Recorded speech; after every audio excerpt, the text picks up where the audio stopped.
कि अरे ले ले यहाँ सेंट गमा कौआ राजा जी, अरे ले ले यहाँ सेंट गमा कौआ राजा जी। हिला के भैया दम मारी मारी के घुमा पूरा गंगा राजा जी, दम मारी मारी के घुमा पूरा गंगा राजा जी। आज ले ले यहाँ सेंट गमा कौआ राजा जी, ले ले यहाँ सेंट गमा कौआ राजा जी। कि ले ले यहाँ सेंट गमा कौआ राजा जी, तो हर राजा जी सेंट लावे ले। तार बियाह हो गया का हो, बाप रे बाप, का बियाह पहले हो गया तार उम्र तो लेकिन छोट लगा था, इतना जल्दी बियाह काहे कर ले। हां कि अरे ले ले यहाँ सेंट गमा कौआ राजा जी, तमारी मारी के घुमा पूरा गंगा राजा जी, तमारी मारी के घुमा पूरा गंगा राजा जी।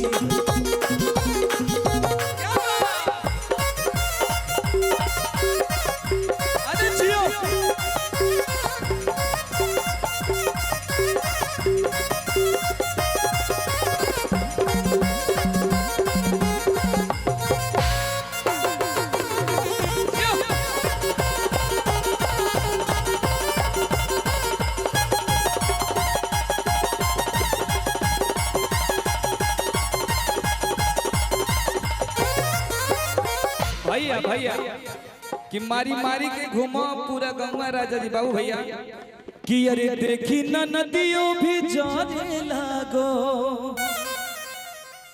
आ देवरों के मनवा हहारे लागो। भैया देखी न नदियों भी जाने लागो, देवरों के मनवा हहारे लागो।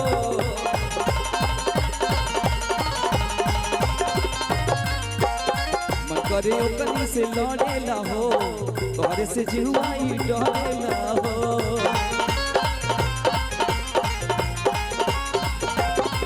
भैया का हो तू हर का देखा था जीतू भैया से कोनो बात बका? खड़ा हम यहाँ बने तो तू हमके देखा, जवन बानी हम ही बानी अभी इस समय। ठीक बाहर केहू पे ध्यान न दिया, सारा हम ध्यान हमरे पे रहे। ठीक कि अरे पहुआ में पायल झना कौआ राजा जी। तनी हो हीरो हीरो वाला फील दो, यहाँ रखो, यहाँ रखो, रखो रखो। बाप रे बाप, तो हर पैर बड़ा भारी बा हो भी भा। कि अरे पहुआ में पायल झना कौआ राजा जी। अच्छा यह दिखाई भाई, बाप रे बाप, ये सब मारी के पूरा हमारी जिंदगी चौपट गई हेलो। अच्छा तो के चाहे लेकिन हिसाब से रहे, मान ला 2 साल में हमारे बियाह होए वाला ना। विवाह का पाँव भारी है। हाँ इसका पाँव भारी है, तभी ना बोले हैं कि इसका पाँव बहुत भारी है। कि अरे पहुआ में पायल झना कौआ राजा जी, तमारी मारी के घुमा पूरा गंगा राजा जी।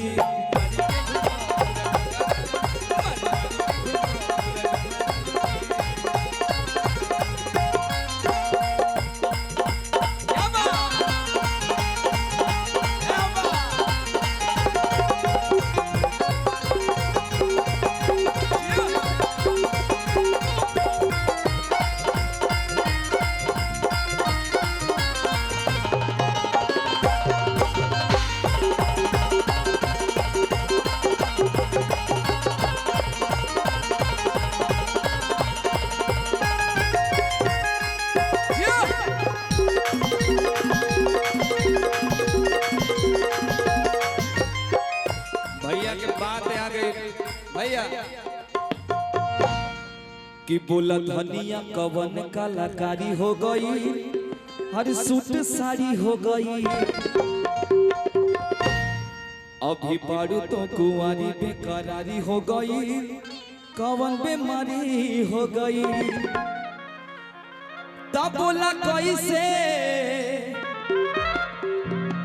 तब बोला कैसे अजूबा भई, बोला अजूबा कैसे भाई? ए भाई तला जाती हो। तब बोला कैसे अजूबा भाई, तने मुखरा पूजा भाई मैं, किने मुखरा पूजा भाई,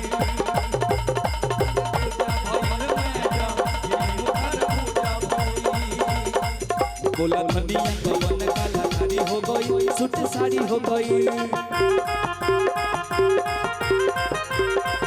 अभी बारू तू कुंवारी बेकरारी हो गई कवा बीमारी हो गई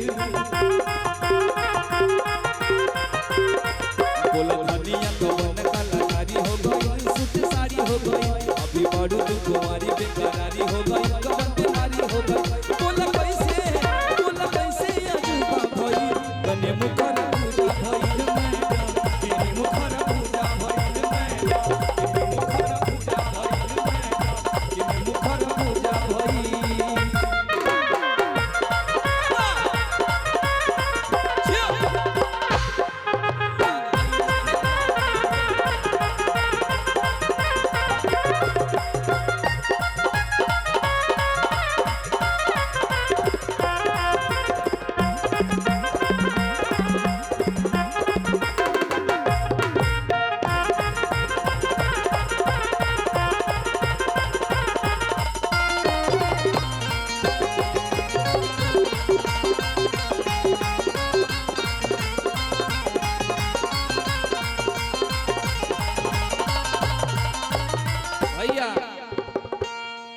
अब तनी कलाकारी दिखावे पर तू लोगन के का कि बाल तोहर करे झप झप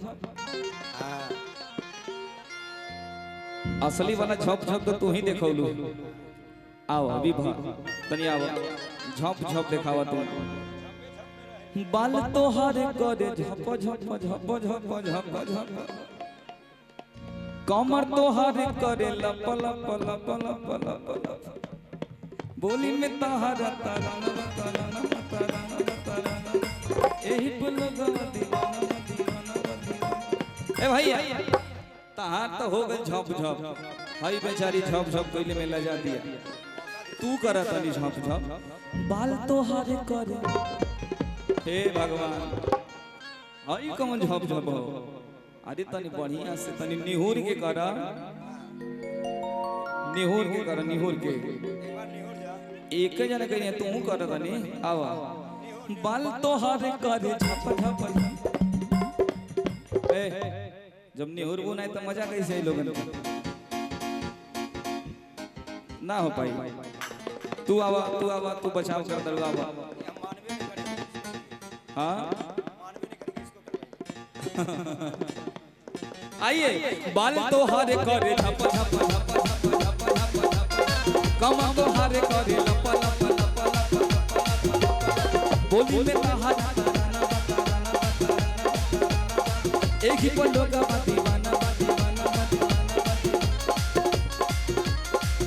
इतना अठवा अजूबा भई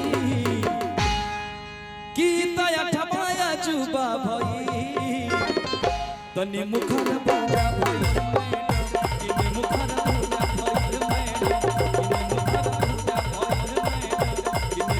पूजा भई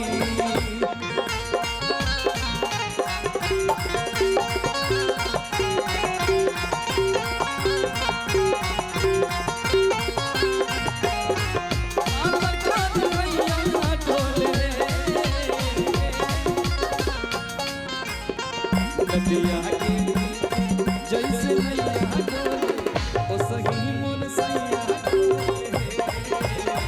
नदिया के पीछे जैसे नैया डोले ओ सही मन सैया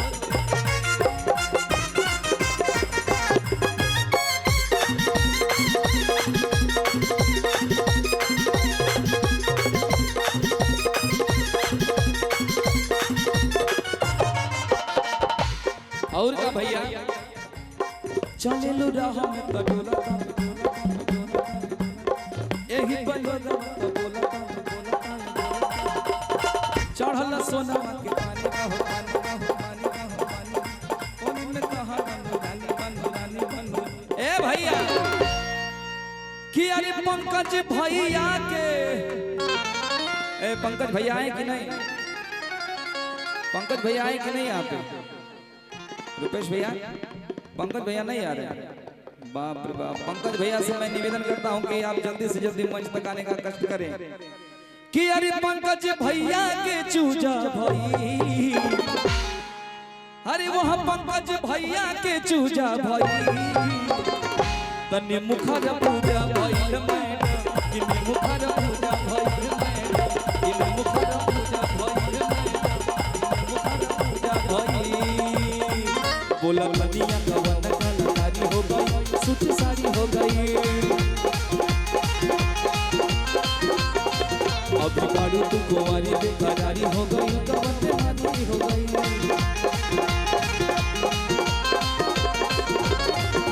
गवन कलाकारी हो गई सूट साड़ी हो गई अभी बाड़ू तू कुंवारी बेकरारी हो गई गवन हारी हो गई बोला कैसे दोनों बेरा एक पूजा भई कि दोनों बेरा एक पूजा भई तने मुखर पूजा भई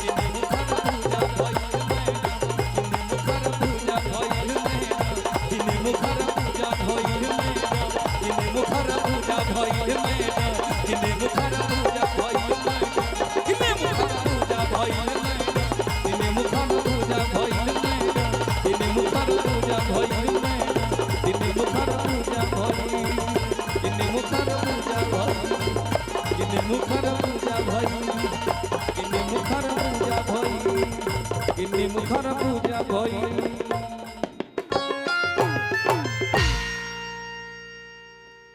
कि बाबू भैया के चूजा भई चले वाह।